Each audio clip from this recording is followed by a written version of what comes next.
Hi there guys, welcome back. This is Kishore, founder and CEO of TradeAchievers. So இந்த வீடியோவில் நம்ம கோல்டோட review தான் பார்க்க போகிறோம். இப்போ கோல்டு எப்படி இருக்குன்னு பார்த்துலாம். ஸோ இப்போ கோல்டு பார்த்தீங்கன்னா நமக்கு லாஸ்ட் வீடியோவில் பார்த்துருந்தோம். நம்ம வந்து 4200 அண்ட் கீழே வந்து 3960.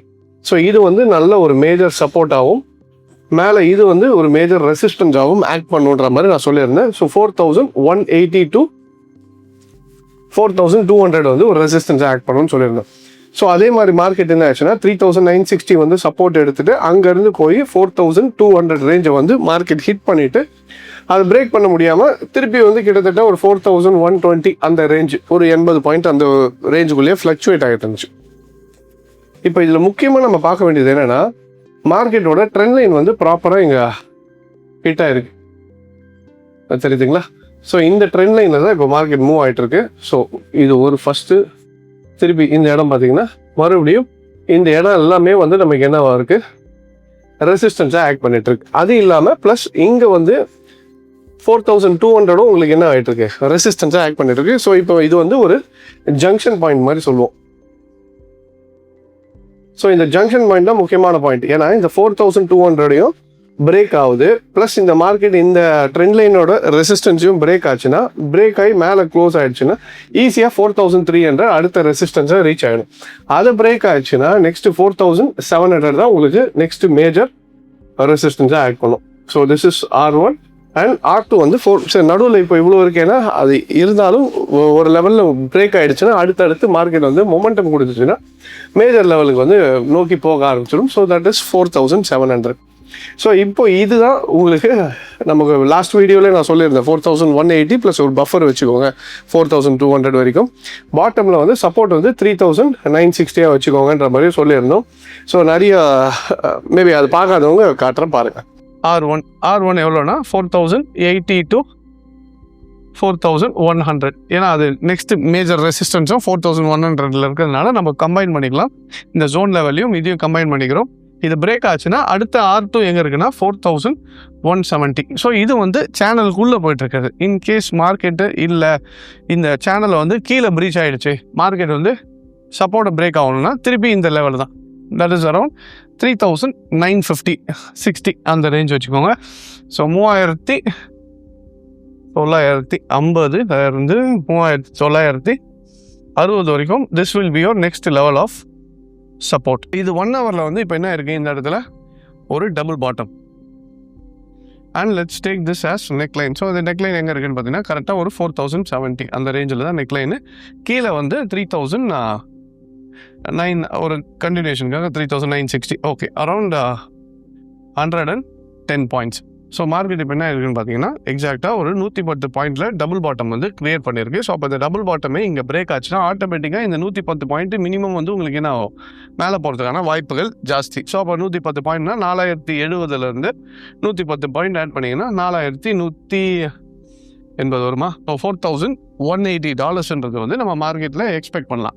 ஸோ இந்த 4180 எங்கன்னு பார்த்தீங்கன்னா நம்ம ஏற்கனவே போட்டு வச்சிருக்க ரெசிஸ்டன்ஸ் லெவல் தான். அடுத்த லெவல் ஆஃப் ரெசிஸ்டன்ஸ் எங்கே இருக்குன்னா 4170 180 அந்த ஒரு 10 பாயிண்ட் பஃபர் வச்சுருக்கோம். மறுபடியும் அடுத்த லைன் ஆஃப் ரெசிஸ்டன்ஸும் அங்கே தான் இருக்குது. ஸோ மோஸ்ட் ப்ராபப்ளி இது இல்லாமல் நடுவில் இப்போ ஃபிப் லெவல்ஸ் பார்ப்போம்.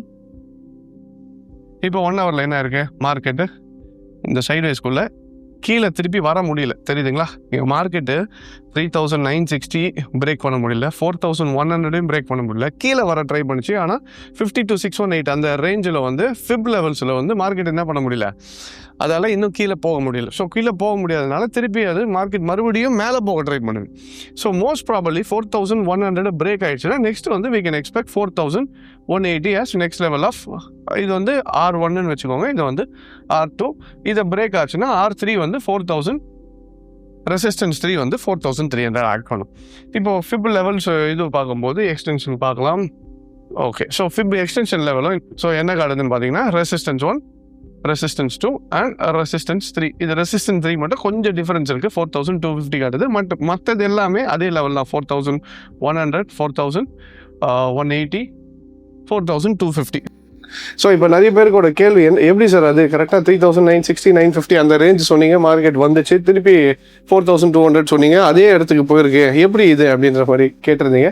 ஸோ ஒன்று நல்லா புரிஞ்சுக்கோங்க, ஏதோ நம்ம சொல்கிறதுனால மார்க்கெட் போகுதுன்னு கிடையாது. மார்க்கெட் டெக்னிக்கலாக என்ன காட்டுதோ அதை தான் we are trying to project it. So அப்போ டெக்னிக்கலாக இதெல்லாம் நம்ம முன்னாடியே ப்ரிடிக்ட் பண்ணி வைக்கும் போது என்ன ஆகுதுன்னா, ஓகே மார்க்கெட்டில் ஆல்ரெடி ரெசிஸ்டன்ஸ் இருக்குது, இங்கே 3960 தான் மேஜர் சப்போர்ட்டு. ஏன்னா இதுக்கு முன்னாடி ஹிஸ்டாரிக்கல் லெவலில் வந்து 3960 வந்து மேஜர் சப்போர்ட்டாக ஆக்ட் பண்ணுது. அப்போ இந்த லெவல்ஸ் எல்லாம் நம்ம முன்னாடியே பார்த்து வைக்கும்போது ஒரு ப்ரொஜெக்ஷன் கிடைக்கும் நமக்கு, அடுத்தது என்ன நடக்கலாம் அப்படின்றதுக்கான ஒரு ஐடியாலஜி நம்ம முன்னாடியே கிடைச்சிடும். ஸோ அதனால தான் அதை பேஸ் பண்ணி நம்ம என்ன பண்ணுறோம்னா, டெக்னிக்கலாக we are trying to analyze the market. இப்போ அனலைஸ் பண்ணும்போது அப்போ கிளியராக தெரிஞ்சிச்சு மார்க்கெட் வந்து இங்கே பாட்டம் எடுத்துட்டு திருப்பி இந்த ட்ரெண்ட் லைன் ரேஞ்சஸ் வந்து மார்க்கெட்டால் பிரேக் பண்ண முடியல. ப்ளஸ் இன்னொன்று என்னன்னு பார்த்தீங்கன்னா, ஃபிப் லெவல் எடுத்தோம்னா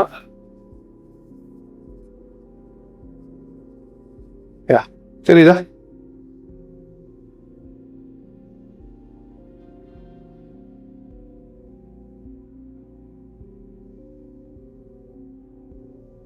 ஸோ மார்க்கெட் எங்கே இருக்குன்னா அரௌண்ட் 50 to 61 முக்கால்வாசி. ஸோ கிட்டத்தட்ட 61.8% ஃபிப்போட ரீட்ரேஸ்மெண்ட் லெவல்லையும் இருக்குது. ஸோ கிட்டத்தட்ட உங்களுக்கு ஒரு ட்ரெண்ட் லைனோட ரெசிஸ்டன்ஸு ப்ளஸ் ஹாரிசான்டல் ரெசிஸ்டன்ஸு இது இல்லாமல் ஃபிப் லெவலும் இருக்குது. ஸோ இதனால தான் 4200 வந்து நம்ம என்னென்னு எக்ஸ்பெக்ட் பண்ணது, ஸ்ட்ராங் லெவல் ஆஃப் ரெசிஸ்டன்ஸாக இருக்கும். அது பிரேக் அவுட் ஆகட்டும், பிரேக் ஆனால் தான் மார்க்கெட் வந்து மொமெண்டம் கொடுக்குன்றது நான் ஏற்கனவே நம்ம அனலைசிஸில் பார்த்துருவோம். ஸோ அதனால தான் இதை சொல்கிறது. ஒரு வேளை இப்போ ஒரு மார்க்கெட் வந்து லெட்ஸே இதை பிரேக் பண்ண முடியல, இப்போ எப்படி ஒரு வாட்டி இந்த இடத்தெல்லாம் டச் பண்ணும்போது மார்க்கெட் வந்து கீழே வந்துட்டே இருந்துச்சோ அதே மாதிரி இப்போ இந்த இடத்தையும் பிரேக் பண்ண முடியலன்ற பட்சத்தில் கீழே வரும். அது எவ்வளோ தூரம் வரலான்றதையும் நம்ம ஏற்கனவே பார்த்துருந்தோம். அது வந்து கிட்டத்தட்ட $3,600. ஸோ அப்போ ஃபஸ்ட் என்ன பண்ணோம், 3900 பிரேக் ஆச்சுனால் அடுத்தது வந்து ஒரு மேஜர் லெவலாக எங்கே இருக்கும்னு பார்த்தீங்கன்னா, ஸோ இது வந்து S2ன்ற மாதிரி எடுத்துக்கோம்.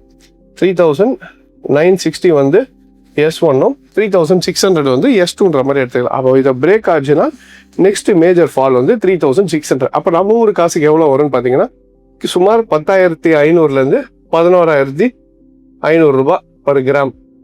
ஸோ இதில் வந்து தங்கம் நம்ம ஊர் காசுக்கு பார்த்தீங்கன்னா ஒரு 11,500 ரூபா, அந்த 10,500 அந்த ரேஞ்சுக்குள்ளே வந்து உங்களுக்கு தங்கம் ஒரு கிராமோட பர் கிராமோட விலை ட்ரேட் ஆகிறதுக்கான வாய்ப்பு இருக்குது.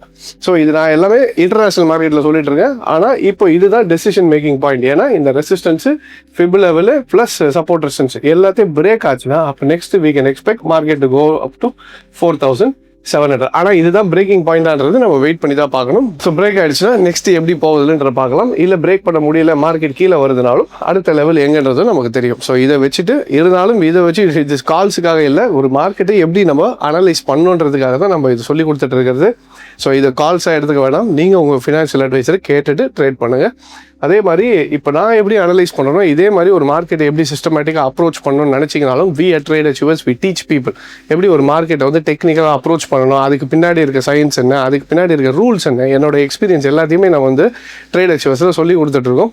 ஸோ நமக்கு பிரான்ச்சஸ் பார்த்தீங்கன்னா சென்னை, கோயம்புத்தூர், மதுரை, பெங்களூர் அண்ட் மலேசியாவில் 5 பிரான்ச்சஸ் இருக்குது. ஸோ எவ்ரி மண்டே வந்து சென்னை, கோயம்புத்தூர் அண்ட் மதுரையில் தமிழ்நாட்டில் இருக்க எல்லா பிரான்ச்சஸ்லையும் கிளாஸஸ் ஸ்டார்ட் ஆகும். அண்ட் ஃப்ரைடேஸ் வந்து பார்த்தீங்கன்னா பெங்களூரில் பிரான்ச்சில் வந்து கிளாஸஸ் ஸ்டார்ட் ஆகும். அண்ட் மலேசியாவில் வந்து முன்னாடி இன்ஃபார்ம் பண்ணும், அந்த டைமில் வந்து நீங்கள் ஜாயின் பண்ணிக்கலாம். இன்கேஸ் டேரெக்டாக பிரான்ச்சுக்கு வர முடியலனாலும் we do have online classes as well. So நீங்கள் ஆன்லைனில் இன்கேஸ் நீங்கள் டேரெக்டாக வந்து ஜாயின் பண்ணணும்னு நினச்சிங்கனாலும் எங்களோட நம்பருக்கு கால் பண்ணி கேட்டிங்கன்னா they'll give you all the details. So online கிளாஸஸும் நம்ம கிட்ட இருக்குது. இது இல்லாமல் வீக்கெண்டுக்கு ஆஃபீஸ் கோயர்ஸ்க்காக வீக்கெண்டில் எவ்ரி சாட்டர்டே சண்டே அந்த பேட்ச் டீட்டெயில்ஸ் வேணுனாலும் எங்கள் நம்பருக்கு கால் பண்ணி கேட்டிங்க, they'll give you all the details. Alright. So இதுதான் இப்போதைக்கு கோல்டுக்கான நிலவரம். வரக்கூடிய நாட்களில் எப்படி கோல்டு ப்ராக்ரஸ் ஆகுதுன்றதை பார்த்துட்டு நம்ம பிளான் பண்ணிப்போம். Alright. So I hope this video was useful and thank you very much for joining. Take care.